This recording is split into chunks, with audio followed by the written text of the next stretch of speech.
नमस्कार, आपका स्वागत है हमारे YouTube चैनल शिक्षा सखा पर। आज मैं आपके लिए लेकर आई हूँ कक्षा 8 की गणित की पाठ्य पुस्तक में अध्याय 13। अध्याय का नाम है आलेखों से परिचय। इस वीडियो में हम इस अध्याय की प्रश्नावली 13.1 के सवालों को हल करेंगे और इसके बहुविकल्पीय प्रश्नोत्तर करेंगे। पिछली वीडियो में मैंने आपको प्रश्नावली 12.3 के सवालों को हल करवाया था और उसके बहुविकल्पीय प्रश्नोत्तर करवाए थे। अगर आप मेरे चैनल पर नए हैं और अभी तक आपने मेरे चैनल को सब्सक्राइब नहीं किया है तो प्लीज़ मेरे चैनल को सब्सक्राइब कर लें और बेल आइकन को ज़रूर दबाएं। मैंने अपने चैनल की प्लेलिस्ट में सब्जेक्ट वाइज लिस्ट डाली हुई है। आप जिस भी सब्जेक्ट के लेसन को देखना चाहते हैं मेरे चैनल की प्लेलिस्ट में जाकर उसे देख सकते हैं। तो चलिए शुरुआत करते हैं। प्रश्नावली 13.1। पहला सवाल, निम्न आलेख किसी अस्पताल में एक रोगी का प्रति घंटे लिया गया तापमान दर्शाता है। ए, रोगी का तापमान 1 बजे दोपहर क्या था। बी, रोगी का तापमान 38.5 डिग्री सेल्सियस कब था। सी, इस पूरे अंतराल में रोगी का तापमान 2 बार एक समान ही था। ये दो समय क्या क्या थे। डी, 1:30 दोपहर रोगी का तापमान क्या था। इस निष्कर्ष पर आप कैसे पहुँचे। ई, किन अंतरालों में रोगी का तापमान बढ़ने का रुझान दर्शाता है। तो इसमें जो हमारा ए सवाल है वो है रोगी का तापमान 1 बजे दोपहर क्या था। तो उसका उत्तर है 36.5 डिग्री सेल्सियस। दूसरा प्रश्न है रोगी का तापमान 38.5 डिग्री सेल्सियस कब था। उसका उत्तर है बी, दोपहर 12 बजे। सी, प्रश्न है इस पूरे अंतराल में रोगी का तापमान 2 बार एक समान ही था। ये दो समय क्या क्या थे। तो इसका उत्तर है 1 बजे और 2 बजे। इन दोनों समय पर उनका तापमान रोगी का एक जैसा था। अब है प्रश्न डी, 1:30 बजे दोपहर रोगी का तापमान क्या था। इस निष्कर्ष पर आप कैसे पहुँचे। तो डी, दोपहर 1:30 पर रोगी का तापमान 36.5 डिग्री सेल्सियस था। दोपहर 1 बजे से 2 बजे के बीच में एक्स अक्ष पर स्थित बिंदु दोपहर 1 बजे और दोपहर 2 बजे को दर्शाने वाले बिंदुओं से समदूरस्थ है, इसलिए यह दोपहर 1:30 का समय प्रदर्शित करेगा। प्रश्न ई, किन अंतरालों में रोगी का तापमान बढ़ने का रुझान दर्शाता है। तो इसका उत्तर है, लिखेंगे 9 बजे प्रातः से 10 बजे प्रातः तक और 10 बजे प्रातः से 11 बजे प्रातः तक, 2 बजे दोपहर से 3 बजे साय तक रोगी के तापमान का रुझान दर्शाते हैं। तो ये हमारे पहले प्रश्न का उत्तर था। अब अगला प्रश्न है नंबर 2। एक निर्माता कंपनी के विभिन्न वर्षों में की गई बिक्री निम्न आलेख द्वारा दर्शाई गई है। ए, वर्ष 2002 में 2, वर्ष 2006 में कितनी बिक्री थी। तो ये आलेख द्वारा यहाँ दिखाया गया है। तो प्रश्न यहाँ पर ये देखिए बी, सी और डी। अब हम हल करते हैं। पहला प्रश्न है इसका कि वर्ष 2002 में कितनी बिक्री थी। तो इसका उत्तर है वर्ष 2002 में 4 करोड़ थी। दूसरा प्रश्न है कि 2006 में कितनी बिक्री थी। तो 2006 में बिक्री थी 8 करोड़ की। अब बी प्रश्न है कि बी में पहला वर्ष 2003 में। तो यहाँ पर देखिए बी में पहला है वर्ष 2003 में बिक्री 7 करोड़ थी। और बी का दूसरा प्रश्न है कि 2005 में कितनी बिक्री थी। तो वर्ष 2005 में बिक्री थी 8 करोड़ लगभग। अब है प्रश्न सी प्रश्न है वर्ष 2002 तथा वर्ष 2006 की बिक्रियों में कितना अंतर था। तो वर्ष 2002 और वर्ष 2006 में बिक्रियों में अंतर रुपये 8 करोड़ माइनस रुपये 4 करोड़। उत्तर आएगा 4 करोड़ का अंतर था। अब है प्रश्न डी, किस अंतराल में बिक्रियों का यह अंतर सबसे अधिक था। तो इसका उत्तर लिखेंगे वर्ष 2005 में बिक्रियों का अंतर सबसे अधिक था। अब प्रश्न 3, वनस्पति विज्ञान के एक प्रयोग में समान प्रयोगशाला परिस्थितियों में 2 पौधे ए तथा बी उगाए गए। 3 सप्ताहों तक उनकी ऊंचाई को हर सप्ताह के अंत में मापा गया। परिणामों को निम्न आलेख में दर्शाया गया है। तो ये यहाँ पर प्रश्न है जी तक और ये इसका आलेख है। तो इसे हल करेंगे। पहला प्रश्न है कि 2 सप्ताह बाद, यानी 2 सप्ताह बाद कितनी ऊंचाई थी? तो हम लिखेंगे 2 सप्ताह बाद ए का फर्स्ट 7 सेंटीमीटर। अब है कि 3 सप्ताह बाद पौधे ए की ऊंचाई कितनी थी? तो ये दूसरे का है 9 सेंटीमीटर। अब बी प्रश्न में पहला है 2 सप्ताह बाद कितनी ऊंचाई थी? तो वो है 7 सेंटीमीटर। और बी का दूसरा है कि 3 सप्ताह बाद पौधे बी की ऊंचाई कितनी थी? वो है 10 सेंटीमीटर। अब है प्रश्न सी, तीसरे सप्ताह में पौधे ए की ऊंचाई कितनी बढ़ी? तो वो है सी 2 सेंटीमीटर। प्रश्न डी, दूसरे सप्ताह के अंत से तीसरे सप्ताह के अंत तक पौधे बी की ऊंचाई कितनी बढ़ी? इसका उत्तर होगा 3 सेंटीमीटर। प्रश्न ई, किस सप्ताह में पौधे ए की ऊंचाई सबसे अधिक बढ़ी? उत्तर है ई, दूसरे सप्ताह में। अगला प्रश्न है एफ, किस सप्ताह में पौधे बी की ऊंचाई सबसे कम बढ़ी? तो इसका उत्तर है एफ, पहले सप्ताह में। अब प्रश्न जी, क्या किसी सप्ताह में दोनों पौधों की ऊंचाई समान थी? पहचानिए। तो उत्तर है जी का दूसरे सप्ताह के अंत में। तो यहाँ पर हमने 3 प्रश्न हल कर लिए हैं।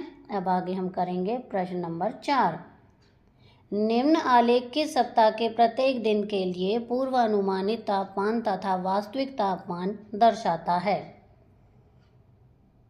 तो ये आलेख दिया हुआ है। तो प्रश्न पहले है ए, किस दिन पूर्वानुमानित तापमान व वास्तविक तापमान समान था? तो उत्तर है ए का मंगलवार, शुक्रवार और रविवार। प्रश्न बी, सप्ताह में पूर्व अनुमानित अधिकतम तापमान क्या था? उत्तर है 35 डिग्री सेल्सियस। सी, सप्ताह में वास्तविक न्यूनतम तापमान क्या था? उत्तर है सी 15 डिग्री सेल्सियस। डी, किस दिन वास्तविक तापमान व पूर्व अनुमानित तापमान में अंतर सर्वाधिक था? उत्तर है डी, बृहस्पतिवार। अब आगे है प्रश्न नंबर 5। निम्न तालिका प्रयोग कर एक रैखिक आलेख बनाइए। ए, विभिन्न वर्षों में किसी पर्वतीय नगर में हिमपात के दिनों की संख्या। तो वर्ष 2003 में 8 दिन, 2004 में 10 दिन, 2005 में 5 दिन और 2006 में 12 दिन। तो पहले हम प्रश्न ए को हल करेंगे। तो यहाँ पर देखिए, वर्ष 2003 में 8 दिन, 2004 में 10 दिन, 2005 में 5 दिन और 2006 में 12 दिन। तो इस तरह से हम आलेख बनाएंगे। यहाँ पर हम वर्ष लिखेंगे, 0 से शुरू करेंगे, 2003, 2004, 2005 और 2006। इधर 2-2 का अंतर देंगे, 2, 4, 6, 8, 10, 12 तक हमें ज़रूरत है, इस तरह से। तो पहले है 8 दिन, यहाँ 8 के फिर 10 दिन, 10 के बाद नीचे आएगा 5 दिन और 5 के बाद फिर ऊपर गया 12 दिन। तो इस तरह से हमारा ये आलेख बनकर तैयार हो गया। यहाँ दिन लिखेंगे, ये वर्ष लिख दिया है। इस तरह से ये हमारा आलेख बनेगा। आप अपनी कॉपी पर वीडियो को रोक के इस तरह बना सकते हैं। अब है एक्स अक्ष पर वर्ष दिखाए गए हैं और वाई अक्ष पर दिन दिखाए गए हैं। ये देखिए, ये एक्स है और ये वाई है, इस तरह से।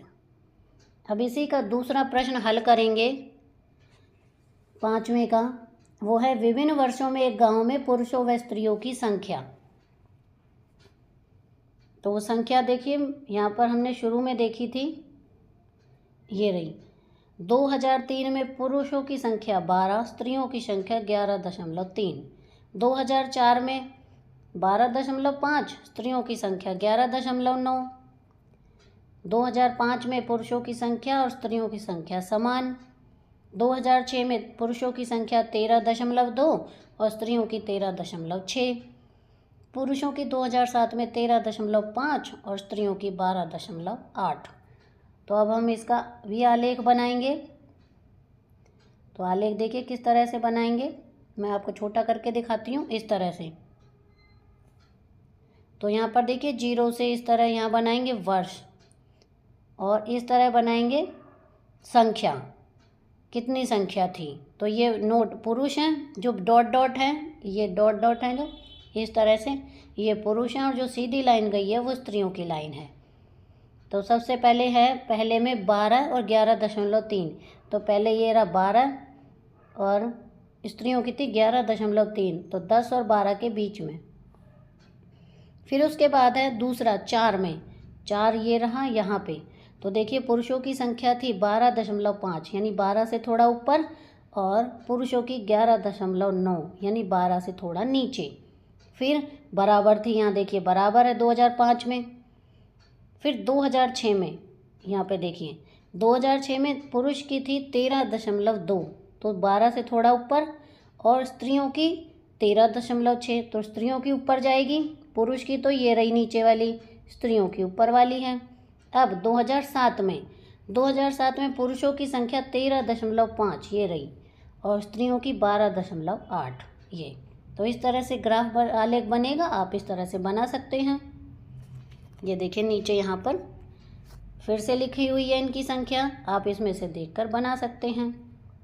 अब है प्रश्न 6। एक डाकिया किसी नगर के पास ही स्थित एक उपनगर में एक व्यापारी को पार्सल के लिए साइकिल पर जाता है। विभिन्न समय पर नगर से उसकी दूरी निम्न आलेख द्वारा दर्शाई गई है। तो जैसे कि पहला है, एक्स अक्ष पर समय दर्शाने के लिए क्या पैमाना प्रयोग किया गया है। छठे का ए प्रश्न है, ए माइनस एक्स पर समय दर्शाने के लिए क्या पैमाना प्रयोग किया गया है। तो उत्तर है ए, 4 इकाइयाँ बराबर 1 घंटा। अब है प्रश्न बी, उसने पूरी यात्रा के लिए कितना समय लिया। तो उत्तर है बी, 3 सही 1/2 घंटे। अब आगे है, ये देखिए ग्राफ बना हुआ है इस तरह से, आप इस वीडियो को रोककर इस तरह से ग्राफ बना सकते हैं। अब प्रश्न है सी प्रश्न है, व्यापारी के स्थान की नगर से कितनी दूरी है। उत्तर है 22 किलोमीटर। अब है प्रश्न डी, क्या डाकिया रास्ते में कहीं रुका, विवरण दीजिए।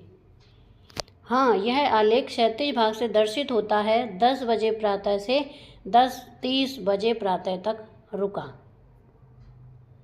अब है प्रश्न ई, किस अंतराल में उसकी चाल सबसे अधिक थी। इसका उत्तर है 8 बजे प्रातः और 9 बजे प्रातः के बीच में उसकी चाल सबसे अधिक थी। अब है प्रश्न 7, निम्न आलेखों में कौन कौन से आलेख समय व तापमान के बीच संभव हैं, तर्क के साथ अपने उत्तर दीजिए। तो यहाँ पर देखिए ये ग्राफ बने हुए हैं आलेख।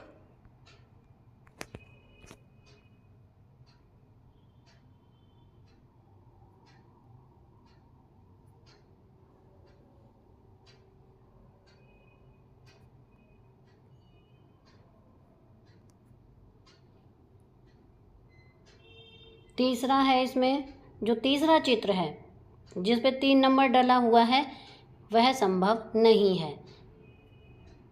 तो तीसरा कौन सा है, ये देखिए, ये तो हो गया पहला, ये पहला, ये दूसरा, यहाँ पर हुआ ये तीसरा, और ये चौथा। तो इसका हल है जो तीसरा ये वाला जो चित्र है ये संभव नहीं है। अब हम इसके बहुविकल्पीय प्रश्न करते हैं। रेखा आलेख किस प्रकार के आंकड़े दर्शाने के लिए उपयुक्त होता है। ए, केवल संख्यात्मक आंकड़े, बी, स्थिर आंकड़े, सी, समय के साथ बदलते आंकड़े, डी, कोई नहीं। इसका सही उत्तर है सी। प्रश्न 2, यदि किसी व्यक्ति की सप्ताह में यात्रा की दूरी का रेखा आलेख बनाया गया है तो एक्स अक्ष पर क्या दिखाया जाएगा। ए, दूरी, बी, दिन, सी, गति, डी, तापमान। इसका सही उत्तर है बी, दिन। प्रश्न 3, निम्न में से कौन सा आलेख समय के साथ डेटा के परिवर्तन को सबसे अच्छे रूप में दर्शाता है? ए पाई चार्ट, बी स्तंभ आलेख, सी रेखा आलेख, डी चित्र आलेख। इसका सही उत्तर है सी रेखा आलेख। प्रश्न 4, रेखा आलेख में दो बिंदुओं के बीच एक सीधी रेखा क्या दर्शाती है? ए कोई परिवर्तन नहीं, बी अचानक परिवर्तन, सी धीरे धीरे परिवर्तन, डी उपरोक्त सभी। इसका सही उत्तर है सी। प्रश्न 5, रेखा आलेख में वाई अक्ष आमतौर पर किसे दर्शाता है? ए समय, बी तारीख, सी मापी गई मात्रा जैसे तापमान या दूरी, डी नाम। इसका सही उत्तर है सी मापी गई मात्रा। प्रश्न 6, यदि किसी छात्र की 5 दिनों की पढ़ाई के घंटे निम्नलिखित हैं 2, 3, 4, 3, 5, तो इन आंकड़ों को किस ग्राफ से सबसे अच्छा दर्शाया जा सकता है? ए पाई चार्ट, बी रेखा आलेख, सी चित्र आलेख, बी ग्राफ बार। तो इसका सही उत्तर है बी रेखा आलेख। प्रश्न 7, रेखा आलेख में बिंदुओं को जोड़ने में से क्या लाभ होता है? ए आलेख रंगीन लगता है, बी तुलना आसान होती है, सी डेटा का औसत मिलता है, डी डेटा कम हो जाता है। इसका सही उत्तर है बी तुलना आसान होती है। प्रश्न 8, निम्न में से किस में रेखा आलेख का प्रयोग नहीं किया जा सकता? ए दैनिक तापमान, बी किसी दुकान की दैनिक बिक्री, सी किसी व्यक्ति की ऊंचाई विभिन्न वर्षों में, डी विभिन्न छात्रों के नाम, डी विभिन्न छात्रों के नाम। प्रश्न 9, यदि किसी रेखा आलेख में रेखा ऊपर की ओर जा रही है तो इसका क्या अर्थ है? ए डेटा घट रहा है, बी डेटा स्थिर है, सी डेटा बढ़ रहा है, डी कोई परिवर्तन नहीं। इसका सही उत्तर है सी डेटा बढ़ रहा है। प्रश्न 10, रेखा आलेख बनाने के लिए किन दो प्रमुख घटकों की आवश्यकता होती है? ए रेखा और गोला, बी समय और नाम, सी शीर्षक और चित्र, डी एक्स अक्ष और वाई अक्ष। सही उत्तर है डी ट्रू और फॉल्स। पहला प्रश्न, रेखा आलेख समय के साथ बदलते आंकड़ों को दिखाने के लिए उपयोगी होता है। सही। 2, रेखा आलेख में एक्स अक्ष पर प्राय मात्राएं जैसे तापमान, दूरी दर्शाई जाती हैं। गलत। 3, रेखा आलेख में बिंदुओं को रेखाओं से जोड़ना आवश्यक नहीं होता। गलत। 4, रेखा आलेख का उपयोग केवल विज्ञान के लिए किया जाता है। गलत। 5, यदि रेखा नीचे की ओर जा रही है तो यह गिरावट दर्शाती है। सही। 6, आलेख को पढ़ते समय शीर्षक और स्केल देखना जरूरी नहीं होता। गलत। 7, दो बिंदुओं के बीच सीधी रेखा लगातार परिवर्तन दर्शाती है। सही। 9, रेखा आलेख में केवल 2 दिन का ही डेटा दिखाया जा सकता है। गलत। 9, चित्र आलेख में और रेखा आलेख एक ही होते हैं। गलत। 10, यदि तापमान एक सप्ताह में रोज बढ़ता हो तो रेखा आलेख में रेखा ऊपर की ओर झुकी होगी। सही। तो यहाँ पर हमारी ये प्रश्नावली समाप्त होती है। अगली वीडियो में मैं आपको प्रश्नावली 13.2 के सवालों को हल करवाऊंगी और इसके बहुविकल्पीय प्रश्नोत्तर करवाऊंगी। आपको मेरी ये वीडियो कैसी लगी मुझे कमेंट करके ज़रूर बताएं। वीडियो को लाइक करें, शेयर करें और चैनल को सब्सक्राइब करना ना भूलें। Thank you.